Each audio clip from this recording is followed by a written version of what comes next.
ப்ராடக்ட்ஸை ரெண்டு விதமாக நம்ம பிரிக்கிறோம். ஒன்று வந்து யூட்டிலிட்டேரியன் ப்ராடக்ட்ஸ், இன்னொன்று பார்த்தீங்கன்னா ஹெடானிக்னு.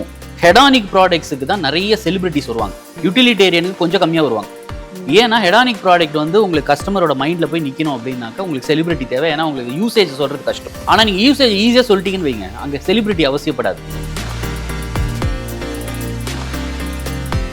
நீங்கள் வந்து எந்த ஒரு கம்பெனியோட ஃபைனான்ஷியல்ஸையும் எடுத்து நீங்கள் அதை அனலைஸ் பண்ணிங்கன்னா யூட்டிலிட்டேரியன் கம்பெனிஸ் எல்லாத்துலேயும் பட்ஜெட் டுவர்ட்ஸ் டிஜிட்டல் வந்து இன்றைக்குமே வந்து கம்மியாக தான் இருக்குது. இப்போ ஏஐ எப்படின்னு பார்த்தீங்கன்னாக்க கம்மிங் இயர்ஸ் எப்படி இருக்கும் அப்படின்னாக்க எல்லா கம்பெனிலுமே உங்களுக்கு ஏஐ பார்ட்னர்னு ஒருத்தர் கொடுத்துருவாங்க. டெசிக்னேஷன் ஒரு பொசிஷனே இருக்கும், ஒரு பொசிஷனே இருக்கும். ஃபியூச்சரில் ஏஐ பார்ட்னர் இருப்பாங்க, கண்டிப்பாக இருக்கும். இப்போ நம்ம டிசைனர் எடிட்டர் வச்சுக்கிற மாதிரி. Correct, exactly.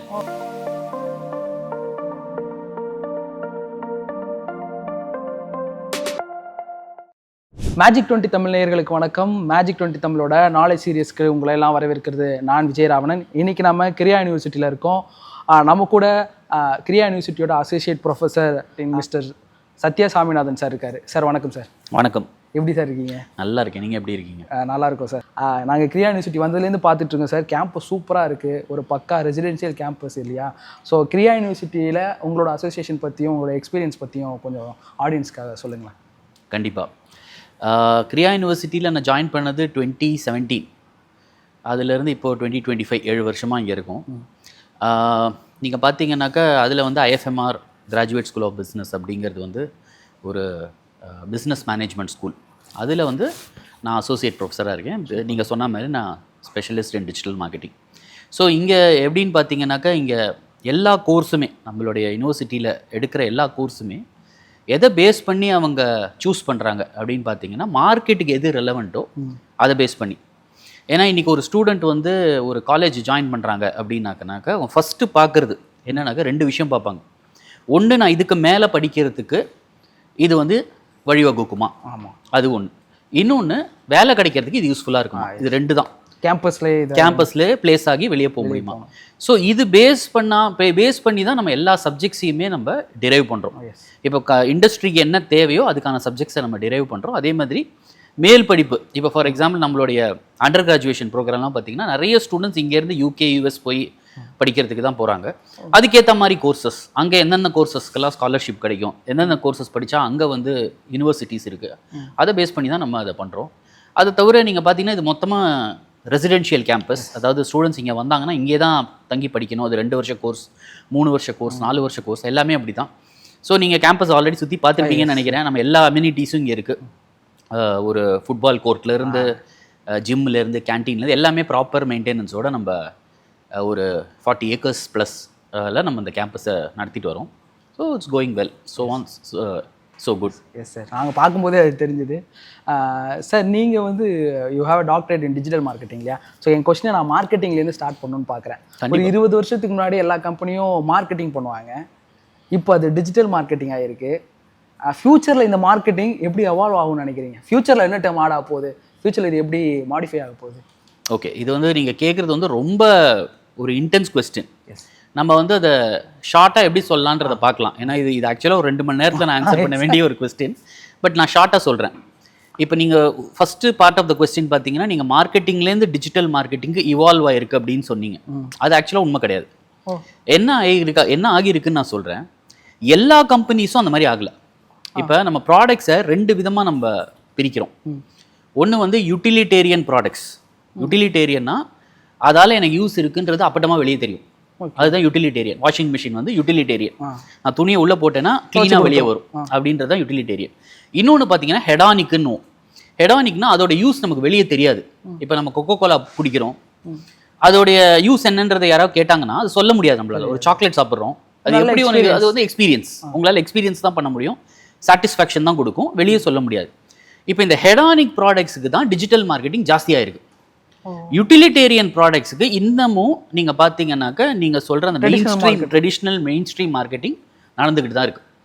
அதனால தான் நீங்கள் பார்த்தீங்கன்னா நீங்கள் அட்வர்டைஸ்மெண்ட்ஸ், இந்த டிவியில் பார்க்குற அட்வர்டைஸ்மெண்ட்ஸு, நியூஸ் பேப்பரில் பார்க்குற அட்வர்டைஸ்மெண்ட்ஸுக்கெல்லாம் நீங்கள் நல்லா நோட் பண்ணிங்கன்னா தெரியும், இந்த ஹெடானிக் ப்ராடக்ட்ஸுக்கு தான் நிறைய செலிபிரிட்டிஸ் வருவாங்க, யூட்டிலிட்டேரியனுக்கு கொஞ்சம் கம்மியாக வருவாங்க. ஏன்னா ஹெடானிக் ப்ராடக்ட் வந்து உங்களுக்கு கஸ்டமரோட மைண்டில் போய் நிற்கணும் அப்படின்னாக்கா உங்களுக்கு செலிபிரிட்டி தேவை. ஏன்னா உங்களுக்கு யூசேஜ் சொல்கிறது கஷ்டம். ஆனால் நீங்கள் யூசேஜ் ஈஸியாக சொல்லிட்டீங்கன்னு வைங்க, அங்கே செலிபிரிட்டி அவசியப்படாது. ஸோ அதனால என்ன பண்ணுறாங்கன்னா digital marketing is more for hedonic அப்படின்றது இப்போ மாறி இருக்கு. ஓகேங்களா? ஸோ இதுதான் வந்து ஆகியிருக்கு. பட் அதர்வைஸ் வந்து மெயின் ஸ்ட்ரீம் மார்க்கெட்டிங்கும் ஈக்குவலண்ட்டாக ஹையாக தான் இருக்கு. இதுதான் என்னுடைய இது இப்போதான் சார் புதுசாக இருக்கு. இது யூசேஜ் சொன்னாலே வாங்கிடுவான். ஆனால் இது ஒரு ஸ்டாரை வச்சு நான் சொல்லி வாங்க வைக்க வேண்டியிருக்கு. எக்ஸாக்ட்லி அதுதான். ஏன்னா நீங்கள் பார்த்தீங்கன்னா நம்ம வந்து மார்க்கெட்டிங்கில் ஒரு டேர்ம் யூஸ் பண்ணுவோம், மைண்ட் ஸ்பேஸ் அப்படின்னு. மைண்ட் ஸ்பேஸ் அப்படின்னாக்க ஒருத்தரை நான் தூக்கத்தை எழுப்பி ஒரு டூத் பேஸ்ட் பேர் சொல்லுங்க அப்படின்னா அவங்க ஏதாவது ஒரு பேஸ்ட் சொல்லுவாங்க. கோல்கேட் சொல்லலாம், பெப்சோடன்ட் சொல்லலாம், க்ளோஸ்அப் சொல்லலாம், ஏதோ ஒன்று சொல்லலாம். அவங்க மைண்டில் எது ஃபஸ்ட்டு வருதோ அதை அவங்க யூஸ் பண்ணணுன்ற அவசியம் கிடையாது. அவங்க மைண்டில் எது ஃபஸ்ட்டு வருதோ அதுதான் அவங்களுடைய mind space. So as a பிராண்டாக நான் எப்படி என்ன பார்க்குறேன்னா அந்த மைண்ட் ஸ்பேஸை நான் எடுத்துக்கிறேன்னா அப்படிங்கிறது தான் மேட்டர். இப்போ நான் அந்த மைண்ட் ஸ்பேஸை நான் எடுத்துக்கிட்டேன்னு வைங்களேன், டேட்டா சொல்கிறது என்னன்னா 74% of the people purchases the mind space product. என் மைண்டில் எது இருக்கோ அதை தான் நான் பர்ச்சேஸ் பண்ணுவேன் 74% ஆஃப் த பீப்புள் நினைக்கிறாங்க. ஸோ நீங்கள் சூப்பர் மார்க்கெட் நீங்கள் உங்களே இன்டெலிஜென்ட்டாக போய் இதோட யூசேஜ்லாம் நான் யோசிக்கிறது இல்லை. அது யோசிப்பீங்க. எப்போ யோசிப்பீங்கன்னா முதல்ல ஃபஸ்ட்டு வாங்குற போது யோசிப்பீங்க. அதுக்கு ஒரு பேட்டர்ன் இருக்குது. நீங்கள் முதல்ல வாங்கும்பொழுது ஃபஸ்ட்டு யுவர் கஸ்டமர், அப்புறமா you will become a loyalist. லாயலிஸ்ட்னா அடிக்கடி வாங்குறது. அதுக்கப்புறம் யூ பிகம் அ ரெஃபரல். ரெஃபரல்னா அது ஒரு ஃப்ளோ சார்ட். நீங்கள் வாங்குறது இல்லாமல் உங்கள் ஃப்ரெண்ட்ஸுக்கு சொல்வீங்க வாங்க. ஆமாம், அதே தான். ஸோ அது வந்து ரெஃபரல். ஸோ இந்த ஒரு பேட்டர்னில் இது ட்ராவல் ஆகும். நீங்கள் வந்து லாயலிஸ்ட்டாக ஆகிட்டீங்கனாலே உங்கள் மைண்ட் ஸ்பேஸை கேப்சர் பண்ணிடும் ப்ராடக்ட். நாங்கள் தூக்கத்தில் எழுப்பி ஒருத்தர் நான் சொன்ன மாதிரி ஒருத்தர் கேட்குறாங்க வைங்களேன், நீங்கள் அதை சொல்கிறீங்கன்னா அதை நீங்கள் யூஸ் பண்ணுவீங்க. அது ஆனால் நீங்கள் அதுக்காக வந்து அது கெட்ட ப்ராடக்டாக இருந்தாலும் யூஸ் பண்ணுவீங்கன்னு நான் சொல்லலை. நீங்கள் அது நல்ல ப்ராடக்டாக இருந்தால் தான் அது உங்கள் மைண்ட் ஸ்பேஸையே அது எடுத்துக்கும்னு நான் சொல்ல வரேன். ஸோ அதுதான் வந்து நம்மளுடைய அந்த ஃப்ளோ சார்ட். அப்படி தான் அது ஒர்க் அவுட் ஆகும். அதான் அடுத்த எவால்விங்காக என்ன இருக்கும்? அடுத்த எவால்விங்காக என்ன இருக்கும் அப்படின்னு பார்த்தீங்கன்னாக்க முன்னாடிலாம் எப்படின்னு இருந்துச்சு அப்படின்னாக்க நான் சொல்கிறது ஒரு 30 வருஷம் முன்னாடி கம்பெனிஸ் வந்து என்ன ப்ரொடியூஸ் பண்ணுறாங்களோ அதுதான் கஸ்டமருக்கு. ஏன்னா அப்போ வந்து most of the industries monopoly இண்டஸ்ட்ரீஸாக இருந்துச்சு. ஒரு இண்டஸ்ட்ரியில் ஒரு கம்பெனி இருக்கும், 2 கம்பெனி இருக்கும். நீங்களே யோசிச்சு பாருங்களேன், நம்ம இந்தியாவிலே கார்னு எடுத்திங்கன்னா ஒரு 30 வருஷம் முன்னாடி 3 கார் தான் இருந்துச்சு. ஒரு அம்பாசிடர் இருந்துச்சு, ஒரு ஃபியட் இருந்துச்சு, ஒரு மாருதி 800 கொஞ்சம் லேட்டாக இருந்துச்சு அவ்வளோதான். இப்போல்லாம் பார்த்தீங்கன்னாக்க எத்தனை கம்பெனிஸ் இருக்குது, எத்தனை மாடல்ஸ் இருக்குது அதுலன்றது நம்மளால ஞாபகமே வச்சுக்க. ஆமாம், காம்படிஷன் ஜாஸ்தி ஆயிடுச்சு. அப்போ என்ன ஆயிடுச்சுன்னா முன்னாடி வந்து செல்லர் ட்ரிவன் இண்டஸ்ட்ரியாக இருந்தது, இப்போ பையர் ட்ரிவன் இண்டஸ்ட்ரி ஆயிடுச்சு. பையர் ட்ரிவன் அப்படின்றப்ப என்ன ஆயிடுதுன்னா நீங்கள் வந்து நீடை வந்து சொன்னால் போதாது, உங்களுக்கு இது நீடு, இதை நீங்கள் வாங்கிக்கங்க அப்படின்னு நான் சொன்னால் அது செல்லர் ட்ரிவன். இதை வாங்கிக்கங்க, இந்த ஃபோனை வாங்கிக்கங்க, நீங்கள் எப்போ தான் நல்லா பேச முடியும் அப்படின்னு சொன்னால் அது செல்லர் ட்ரிவன். பையர் ட்ரிவனா உங்களை நான் நீடை கிரியேட் பண்ணுறது தான் பையர் ட்ரிவன். ஓகேங்களா? எப்படி நான் கிரியேட் பண்ணுவேன் உங்களை ஒரு சிச்சுவேஷன். இப்போ ஒரு எக்ஸாம்பிள் எடுத்துக்கோங்களேன். இப்போ நீங்கள் இந்த சென்னையிலேருந்து இப்போ நம்ம யூனிவர்சிட்டி வரைக்கும் நீங்கள் ட்ராவல் பண்ணுறீங்கன்னு வைங்க, எத்தனை ரியல் எஸ்டேட் போர்டு இருக்குது நீங்கள் எண்ணி பாருங்கள். ஒரு 100 போர்டாச்சும் நீங்கள் பார்ப்பீங்க. 70 லட்சம், 80 லட்சம், 1,25,00,000, இஎம்ஐ இருக்குது, இஎம்ஐ இல்லை, இஎம்ஐ 10 வருஷம் கழிச்சு கட்டுங்க, 5 வருஷம் கழிச்சு கட்டுங்க. ஸோ எப்படின்னா நீடை கிரியேட் பண்ணுறாங்க. ஒரு போர்டில் கேஎஸ் ரவிக்குமார்லாம் கும்பிட்டு அதே தான். ஸோ தேவைப்பட்டுச்சுன்னா நீங்கள் செலிபிரிட்டியும் கூப்பிட்டுப்பீங்க, கூப்பிட்டு சொல்லுவீங்க இந்த மாதிரி இதுதான் உங்கள் நீடுங்க, உங்களுக்கு தெரியல இது உங்கள் நீடுங்க, ஆனால் இதுதான் உங்கள் நீடு. இப்போ நீங்கள் ஸ்டீவ் ஜாப்ஸ் எடுத்தீங்கன்னா ஃபவுண்டர் ஆஃப் ஆப்பிள், அவர் எடுத்தீங்கன்னா அவர் தான் ஃபஸ்ட்டு இந்த ஸ்மார்ட் ஃபோனை மக்களுக்கு இன்ட்ரடியூஸ் பண்ணுறாரு லாங் அகோ. அப்போ இன்ட்ரடியூஸ் பண்ணும்போது அவர் இதுதான் சொல்கிறாரு, இந்த ஃபோன் வந்து உங்களுக்கு வந்து இன்னொரு 10 வருஷம் கழிச்சு இந்த ஃபோன் இல்லாமல் உங்களால் இருக்கவே முடியாது. ஸோ இந்த ஃபியூச்சர் நீங்கள் கேட்டதுக்காக சொல்கிறேன். ஃபியூச்சர் என்னன்னாக்க யார் எந்த ஒரு கம்பெனி ஃபியூச்சரில் நீடை கண்டுபிடிக்கிறாங்களோ அவங்க தான் டாப்பாக இருப்பாங்க. இப்போ நம்ம இங்கே இருக்கோம், 5 வருஷம் கழிச்சு நம்ம என்ன யூஸ் பண்ணுவோன்றதை ஆஸ் அன் ஆண்டர்ப்ரனராக நீங்கள் கண்டுபிடிச்சிங்க அப்படின்னாக்க நீங்கள் தான் லீடர் நாளைக்கு. அது எப்படி கண்டுபிடிக்கிறது அப்படின்னு பார்த்தீங்கன்னாக்க இப்போ அடுத்த கொஸ்டின் வரும், அது எப்படி சார் கண்டுபிடிக்கிறது நம்ம கேட்போம். அடுத்து வந்துருச்சு. அதுக்கு வந்து ரொம்ப ரொம்ப இம்பார்ட்டண்ட்டான ஒரு வேர்டு இருக்குது, அதுதான் டேட்டா. டேட்டா தான் இன்றைக்கி ரொம்ப ரொம்ப ரொம்ப ரொம்ப முக்கியம். எந்த ஒரு கம்பெனி டேட்டாவை நர்ச்சர் பண்ணுறாங்களோ, இப்போ வந்து டேட்டா கலெக்ட் பண்ணுறதுக்கு நிறைய கம்பெனிஸ் இருக்காங்க. நம்ம வாட்ஸ்அப்பில் ஆரம்பித்து ஃபேஸ்புக்லேருந்து மெட்டாலேருந்து எல்லா கம்பெனிஸும் டேட்டா கலெக்ட் பண்ணுறாங்க. கூகுள் எல்லாத்துலேயுமே டேட்டா இருக்குது. இப்போ நீங்கள் பார்த்தீங்கன்னாக்க நம்ம கூகுள் மேப் யூஸ் பண்ணுறோம், நம்ம சாதாரணமாக யூஸ் பண்ணிகிட்டு இருக்கோம் அந்த மேப்பை. ஆனால் அந்த மேப்பில் வந்து நீங்கள் ஒரு இயர் எண்டில் நீங்கள் அதை யூஸ் பண்ணியிருக்கீங்களான்னு தெரியல, இந்த ஃபெசிலிட்டி இந்த இயர் ஃபுல்லாக எங்கே போனீங்கன்னு போனேன், நான் இந்த டேட்டில் எங்கே இருந்தீங்க, எடுத்து ஃபோட்டோ அந்த இடத்துல ஃபோட்டோ முதற்கொண்டு எல்லாத்தையுமே கொலேட் பண்ணி உங்களுக்கு ஒரு ஃபைலாக கொடுக்குது. டைம் லைன் சொல்லி கொடுத்து டைம் லைன். ஸ்பாட்டிஃபை எடுத்தீங்கன்னா அந்த வருஷ கடைசியில ஸ்பாட்டிஃபை சொல்லுது இந்த பாட்டை தான் நீங்க இந்த வருஷம் நிறைய தடவை கேட்டீங்க, இந்த மியூசிக் டைரக்டர் தான் நீங்க நான் ரொம்ப லவ் பண்றீங்க அப்படின்ற அளவுக்கு இதுதான் உங்களோட பிளேலிஸ்ட், இதுதான் உங்க பிளேலிஸ்ட் அப்படின்னு சொல்லுது இல்லையா. ஸோ அந்த டேட்டாவை கலெக்ட் பண்றதுக்கு நிறைய கம்பெனி இருக்கு. ஆனா அந்த டேட்டாவை நம்ம எப்படி வந்து ஃபெலிசிட்டேட் பண்றோம், அதை வந்து நம்ம எப்படி நர்ச்சர் பண்றோம் அப்படிங்கிறது தான் ரொம்ப ரொம்ப இம்பார்ட்டன்ட். ஒன்ஸ் நீங்க டேட்டாவை நர்ச்சர் பண்ண கத்துக்கிட்டீங்கன்னா நீங்க நீடை கிரியேட் பண்ணிடலாம். இப்போ எனக்கு வந்து ஒருத்தர் இருக்காரு, 22 23 வயசு ஆகுது அவருக்கு. அவர் இப்போ தான் ஃபஸ்ட்டு ஒரு வேலைக்கு ஜாயின் பண்ணுறாரு படிப்பெல்லாம் முடிச்சுட்டு. அவர் ஒரு 3 வருஷம் கழிச்சு என்ன வாங்குவாருன்றது, நம்ம 5 வருஷம் கழிச்சு என்ன வாங்குவார், 3 வருஷம் கழிச்சு ஒரு கார் வாங்குவார், 5 வருஷம் கழிச்சு ஒரு வீடு வாங்குவார். இது எப்படி நமக்கு தெரியுது? ஏன்னா நம்ம மற்றவங்களெல்லாம் பார்க்குறோம், அதே பிஹேவியர் தான் இவருக்கும் இருக்கும் அப்படின்றது நமக்கு தெரியுது. ஆனால் என்ன மாதிரி கார் வாங்குவார், என்ன மாதிரி வீடு வாங்குவாருன்றது எப்படி தெரியும்? அவரை ஃபாலோ பண்ணால் தான் தெரியும். ஸோ அது ஃபாலோன்ற வேர்டு வந்து கொஞ்சம் நெகட்டிவான வேர்டு, அதை நான் யூஸ் பண்ண விரும்பலைங்க. ஆனால் அவங்களோட டேட்டாவை நம்ம வந்து ப்ராப்பராக அந்த பிஹேவியரல் சயின்ஸை வந்து நம்ம ப்ராப்பராக வந்து அனலைஸ் பண்ணோம்னாக்க இவருக்கு இதுதான் அப்படின்றது வரும், இவருக்கு இதுதான் பிடிக்கும் அப்படின்னு வரும். ஸோ இதுதான் ஃபியூச்சர். நான் இன்னொரு எக்ஸாம்பிள் சொல்கிறேன். ஒரு 10 வருஷம் முன்னாடி, இப்போவும் நடக்குது அது, பட் ஒரு 10 வருஷம் முன்னாடி நீங்கள் ஒரு அட்வர்டைஸ்மெண்ட்டை வந்து டிவியில் பார்த்துருப்பீங்க. ஒரு ஷேவிங் க்ரீம் அட்வர்டைஸ்ன்னு வைங்க.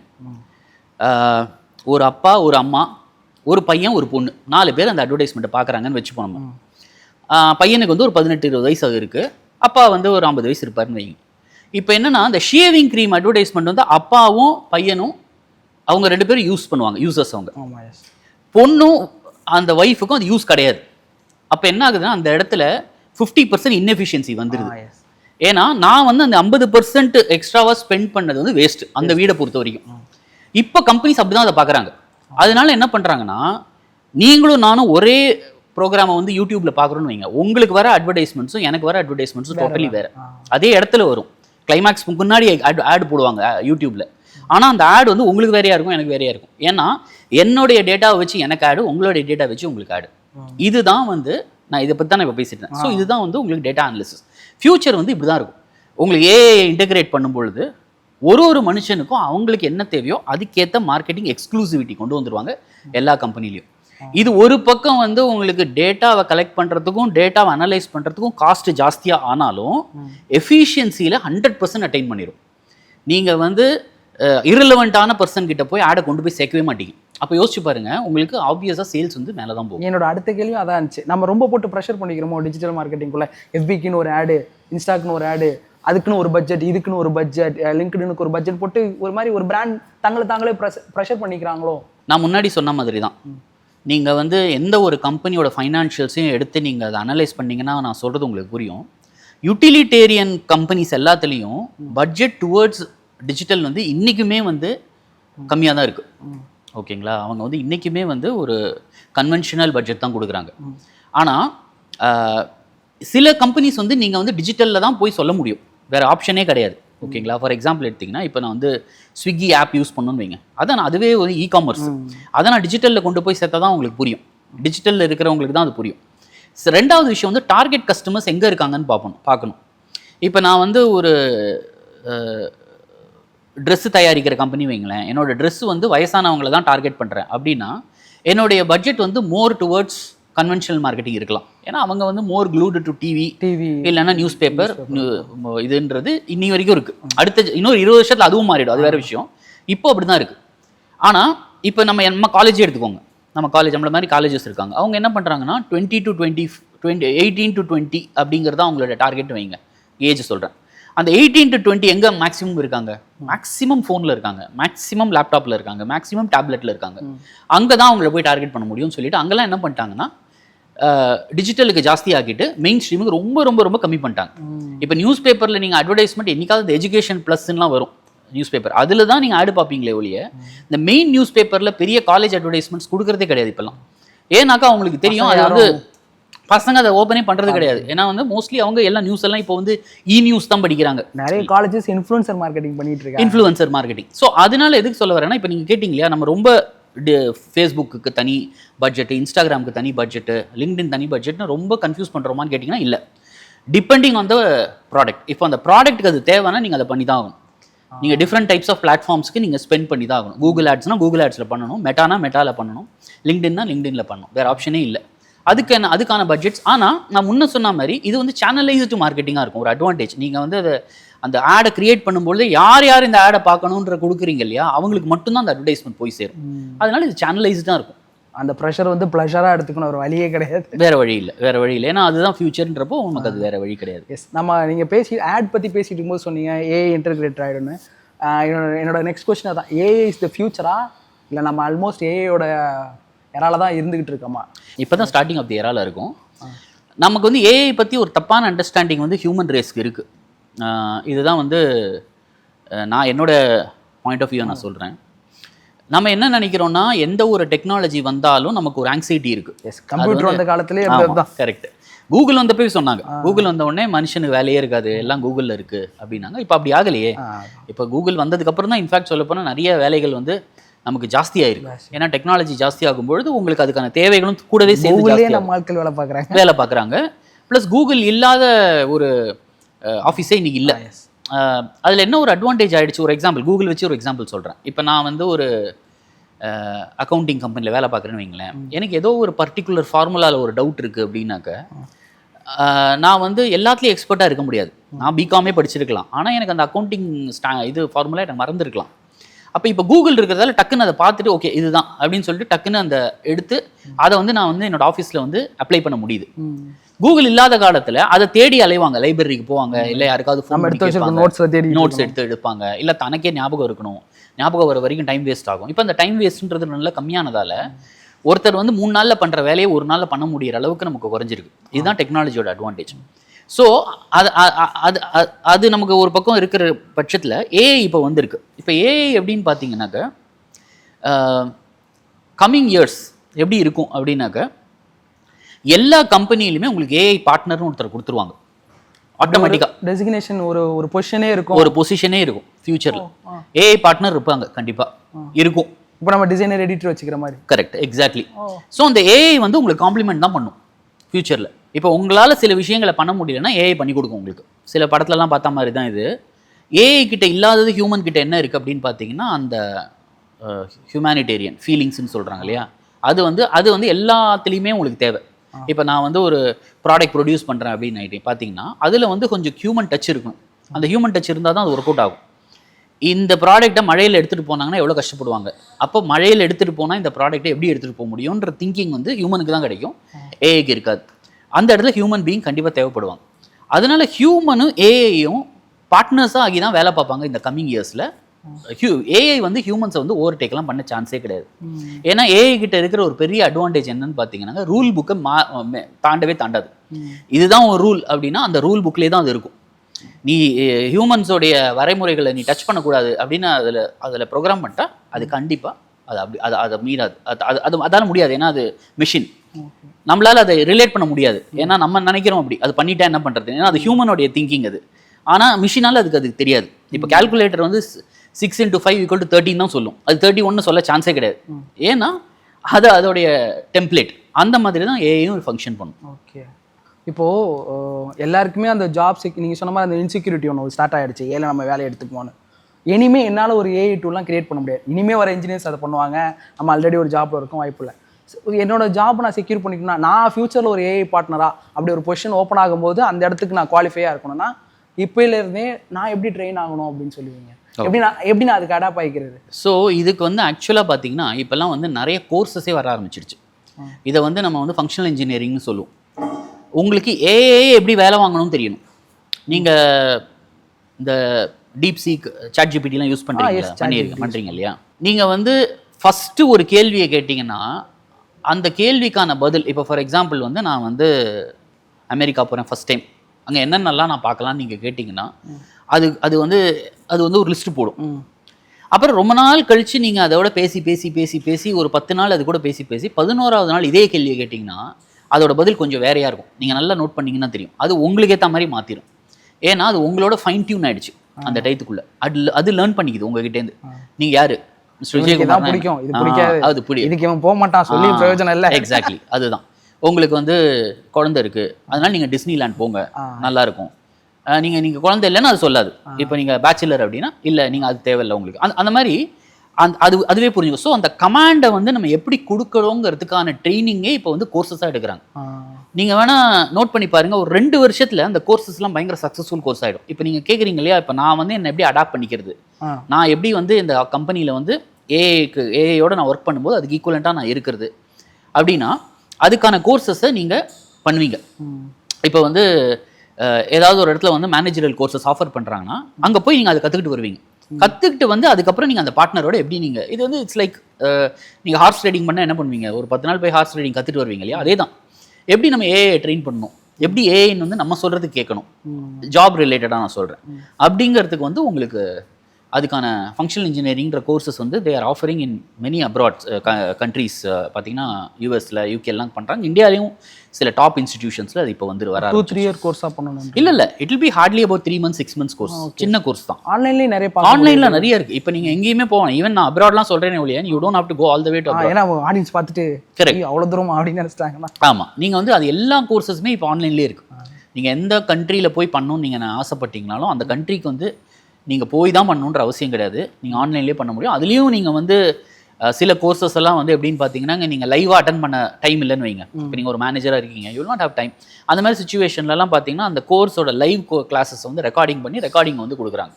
பட் நீங்கள் அந்த ரெக்கார்டிங்கை ஃபுல்லாக அட்டன் பண்ணால் தான் எக்ஸாம் எழுத முடியும். அவங்க அது வந்து வச்சிருப்பாங்க, பார்ப்பாங்க நீங்கள் ரெக்கார்டிங் ஃபுல்லாக அட்டன் பண்ணுறீங்களா, அதுக்கான ARP they will have. So அதை அட்டன் பண்ணி எக்ஸாம் எழுத முடியும். அந்த மாதிரி கோர்சஸ்லாம் நிறைய இருக்குது. இப்போ 3 months 6 months 1 year நிறைய இருக்குது. நீங்கள் ஏதாவது ஒரு கோர்ஸ் அந்த மாதிரி சஜஸ்ட் பண்ணுறது? இப்போ நீங்கள் பார்த்தீங்கன்னா, இப்போ நான் வந்து ஒரு ஸ்பெசிஃபிக்கான I don't want to mention any company names. Okay okay. But நான் என்ன சொல்லுவேன்னாக்கா, நீங்கள் anything related to the AI, digital marketing, search engine optimisation, advertising in Meta, இந்த மாதிரி கோர்சஸை நீங்கள் செலக்ட் பண்ணிங்கன்னா நிறைய கம்பெனிஸ் தேர் ஆஃபரிங். சிம்பிளி லேர்ன்ற ஒரு கம்பெனி பண்ணுறாங்க, உடேமின்ற கம்பெனி பண்ணுறாங்க. நீங்கள் எல்லா கோர்ஸ் பார்த்துருக்கேன். இந்த மாதிரி கம்பெனிஸ்லாம் என்ன பண்ணுறாங்கன்னா, அவங்க ஆஃபர் பண்ணுறது மட்டும் இல்லாமல் they have an integration type with very big institutions. இப்போ வந்து எம்ஐடியிலேருந்து ஒரு ப்ரொஃபஸர் வந்து எடுப்பார் கிளாஸ், பர்டியூலேருந்து ஒரு ப்ரொஃபஸர் வந்து கிளாஸ் எடுப்பார். ஸோ அவங்க அங்கேருந்து வந்து தான் அந்த நாலேஜை இங்கே ட்ரான்ஸ்ஃபர் பண்ணுறாங்க. ஸோ கிட்டத்தட்ட உங்களுக்கு அவங்க கிட்டேருந்து நீங்கள் ஆல் த வே அங்கே போய் படிக்கிற மாதிரி இருக்கும். இல்லைன்னா நீங்கள் டேரெக்டாக அந்த இன்ஸ்டிடியூஷன்லேயே போய் ரெஜிஸ்டர் பண்ணி கூட படிக்க முடியும். Okay okay sir.